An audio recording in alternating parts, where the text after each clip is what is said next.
अभी बोल नहीं रहा, आते वक्त बोल रहा था, अभी बोल नहीं रहा है। सिर्फ अभी बोलेगा। अभी हम बस्ती ले जा रहे हैं ना, तो हम अभी वो बोलेगा।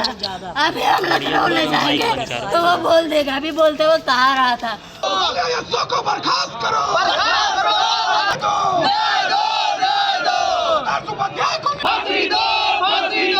कहा जा रहा है कि पोस्टमार्टम रिपोर्ट और जांच के आधार पर कार्रवाई की जाएगी, लेकिन अधिकारी साहब ये तो बता दीजिए, क्या इस जांच से उस माँ को उसका बच्चा आप लौटा देंगे?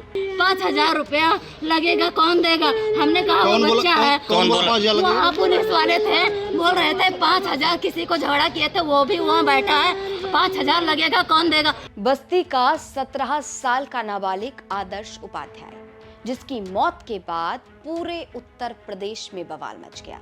सवाल उठा यूपी पुलिस पर।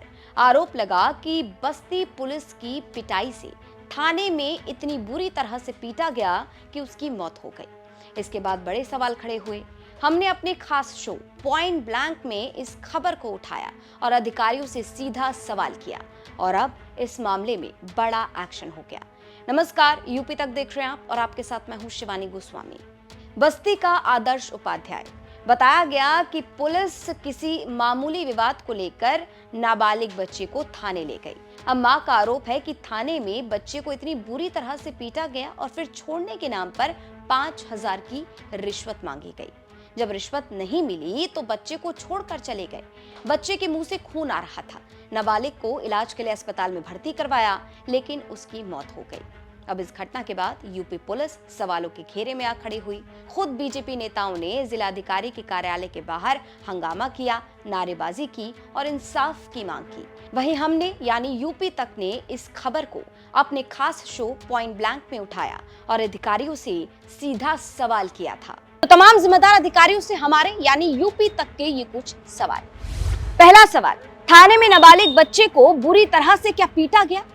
दूसरा सवाल, क्या पुलिस की पिटाई से नाबालिग की मौत हो गई? तीसरा सवाल, नाबालिग बच्चे की मौत का जिम्मेदार कौन है? अब बस्ती में नाबालिग आदर्श उपाध्याय की मौत के मामले में बड़ा एक्शन हो गया है। थाना प्रभारी को लाइन हाजिर किया गया है तथा उससे संबंधित 2 पुलिस कर्मी, एक उपनिरीक्षक अजय कुमार गौड़ और दूसरे आरक्षी शिवम सिंह के विरुद्ध निलंबन की कार्रवाई की गई है। पुलिस की पारदर्शिता बनी रहे, इस कारण से इसमें विधिक कार्रवाई कराई जा रही है। पॉइंट ब्लैंक की खबर का जोरदार असर। शुरू हुई जिम्मेदारों पर कार्रवाई। डुबौलिया के एसएचओ जितेंद्र सिंह लाइन हाजिर किए गए। एक सिपाही और एक दरोगा को सस्पेंड किया गया। मृतक बच्चे की मां का रो रो कर बुरा हाल था। यकीन नहीं हो रहा था उस हकीकत पर कि उसके कलेजे का टुकड़ा मरा हुआ पड़ा है। उसके कलेजे के टुकड़े की मौत हो चुकी है।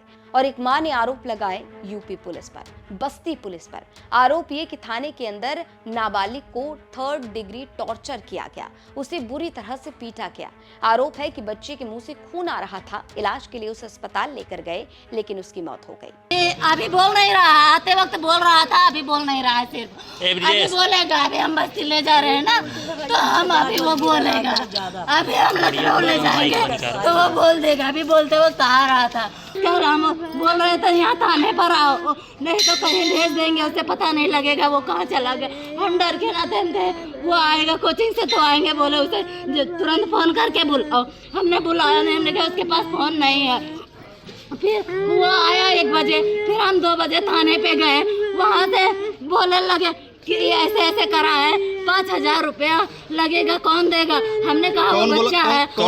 वहाँ पुलिस वाले थे, बोल रहे थे 5,000, किसी को झगड़ा किए थे, वो भी वहाँ बैठा है, 5,000 लगेगा, कौन देगा? इस मामले में नाबालिग आदर्श उपाध्याय के शव को पोस्टमार्टम के लिए भेजा गया है। पोस्टमार्टम रिपोर्ट में और भी बड़े खुलासे हो सकते हैं। वहीं अब जिम्मेदारों के खिलाफ कार्रवाई का दौर शुरू हो गया है।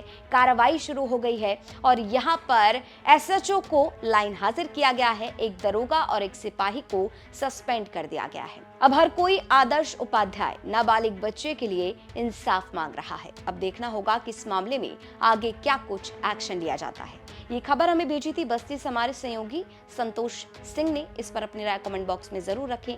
और जैसे कि पॉइंट ब्लैंक में हमने आपकी खबर को उठाया और आपके सवालों को अधिकारियों तक पहुंचाया, अगर आपको अपने आसपास कोई भी प्रशासनिक लापरवाही नजर आती है, आप हमें कमेंट बॉक्स में बताइए। हमारी टीम उसकी पड़ताल करेगी और हम आपकी खबर को, आपके सवालों को पॉइंट ब्लैंक हमारे खास शो में उठाएंगे और अधिकारियों तक सीधे आपके सवालों को पहुंचाएंगे। और जैसा कि आप सभी जानते हैं, उत्तर प्रदेश की तमाम खबरों को जानने के लिए लगातार देखते रहिए यूपी तक।